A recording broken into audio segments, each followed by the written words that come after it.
讲到这罢免国民党立委鲍坤奇伫第一阶段联署的时阵，花莲县民政处长明良真涉嫌要求户政人员去到民众因兜来查对资料。检方认为，讲这明良真等3名官员涉嫌违反着个资法，今仔日依法甲因起诉。这明良真犯罪了后态度真歹，而且佮个这同性两体对话全部拆掉，希望法院就要甲伊破壳动力。罢免国民党立委鲍坤奇，伫第一阶段提议的时阵。花莲县府民政处长明良真涉嫌要求户政人员去民众处理核对罢免的资料，引起查水表争议。10时去检方以违反个资法起诉。明某自行杜撰说，花莲选委会进行查对工作有时间压力、人力缺乏、经费不足等理由，只是花莲县各户政事务所主任必须对罢免案提议人名册的签章真伪进行实地严格查访。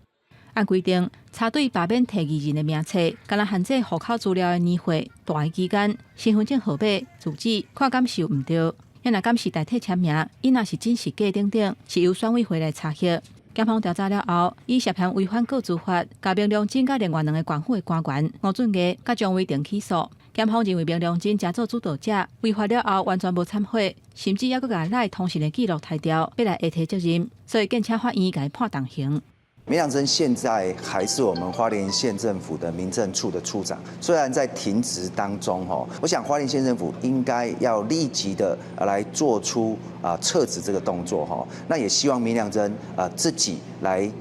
辞职。官府讲，相信当然是依法执行职务，并无不法侵害人民的权益，或者是涉入个资不法的意图。希望司法和这3个当然法律公正的态度，嘛希望各界唔通用政治观点就地发挥。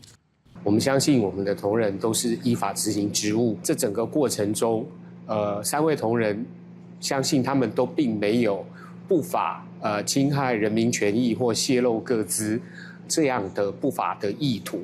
第二日，警方去民众处理查封罢免南洋立委林派上的联署人，李强敢是有伪造文书，马洪质疑讲敢是变相查水表。今日地检署发声明回讲。强调考虑市民大部分伫外县市咧做工课，为了较免互民众往回安尼无方便，才会选择伫透早调查。而且强调过程是依法办理，嘛用有春秋的方式来处理。